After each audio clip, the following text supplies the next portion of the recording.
Wow, we picked up a great bottle of fragrance today. Beautiful bottle. The juice inside is just magnificent. I'm very impressed. I didn't pay too much for it, but yes, I got a lot of money's worth on this bottle. That's going to be honest.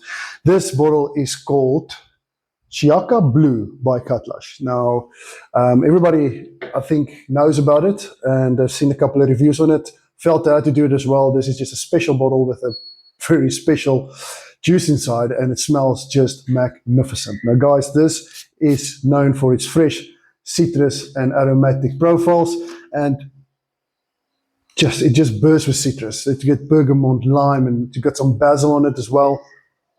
It just gives it a nice all-rounding opening, that basil going with the citrus of the lime and the bergamot, and then you get the middle notes of lavender and patchouli.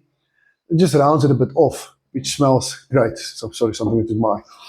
But the base notes is the ones that matters. Now that's got amber, musk, and cedarwood. Now those three base notes gives you the longevity of 6 to 8 hours on the skin. You can get a little bit more on your clothing, but this is an absolute stunner. This is a beautiful, beautiful fragrance. Now this fragrance is inspired by a mix of Paco Rabanne Invictus and of course your Bleu de Chanel. So it's got a bit of a mix on it.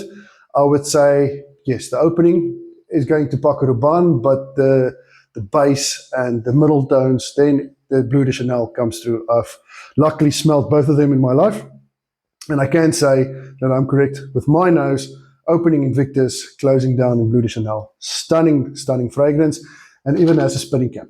No, it's just for fun. You get it for free. But guys, definitely beautiful fragrance, and I'm very impressed. Very impressed.